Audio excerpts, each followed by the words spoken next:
पहले Chinese hackers दुनिया भर के हैकिंग कंपटीशन में हिस्सा लेकर पहली पोजीशन हासिल करते थे, लेकिन 2017 के बाद अचानक उनकी प्रेजेंस गायब हो गई। पहले तो किसी को भी समझ नहीं आया कि आखिर चाइनीज हैकर्स हिस्सा क्यों नहीं ले रहे, लेकिन फिर 2019 में एक वाकया हुआ जिसने चाइना के खतरनाक प्लान का पर्दाफाश कर दिया। जेम टीवी की वीडियोस में एक बार फिर से खुशामदीद। नाज़रीन, मार्च 2017 में चाइना से कुछ हैकर्स का एक ग्रुप कनाडा के शहर वैंकूवर जाता है। उनका मिशन दुनिया के सबसे ज्यादा यूज होने वाले सॉफ्टवेयर्स और डिवाइसेस के अंदर छुपी हुई कमजोरियां ढूंढना था। उनका निशाना थे गूगल के क्रोम ब्राउजर, माइक्रोसॉफ्ट विंडोज और एप्पल के आईफोन्स। लेकिन ये लोग कोई गलत काम करने नहीं गए थे। ये एक लीगल हैकिंग कंपटीशन में हिस्सा लेने गए थे जिसे पॉन टू ऑन कहा जाता है। ये दुनिया का एक बहुत बड़ा हैकिंग कंपटीशन है जिसमें हैकर्स कंपनीज के सॉफ्टवेयर्स को हैक करके उसमें सिक्योरिटी फ्लॉज या लूप होल ढूंढते हैं और इसके बदले में उन्हें कैश प्राइज मिलता है। इस कंपटीशन में अलग अलग प्राइज होते हैं, $1.5 लाख से लेकर $1 मिलियन तक।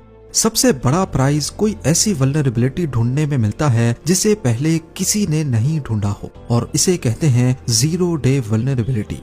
जब कोई हैकर ऐसा कोई फ्लॉ ढूंढता है तो वो डिटेल्स उसी कंपनी को दी जाती हैं, जैसे गूगल, माइक्रोसॉफ्ट या फिर एप्पल, ताकि वो उस प्रॉब्लम को, उस लूप होल को नई अपडेट रिलीज करके फौरन ठीक कर सके।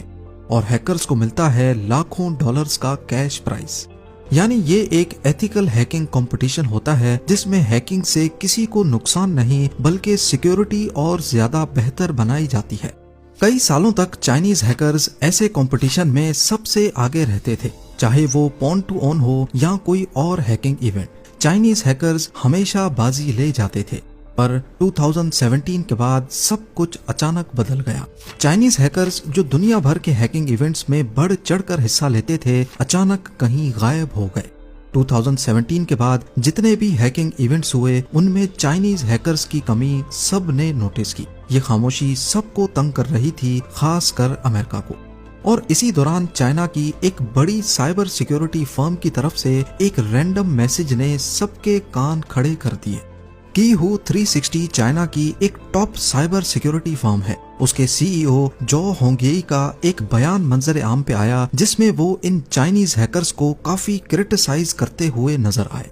उनका कहना था कि वो अपनी हैकिंग स्किल्स बाहर के मुल्कों को जाकर क्यों दिखाते हैं। ये बयान उन्होंने चाइना की न्यूज एजेंसी सीना को दिया, जिसमें जो का कहना था कि ऐसे इवेंट्स में अच्छा परफॉर्म करना सिर्फ एक ख्याली जीत है,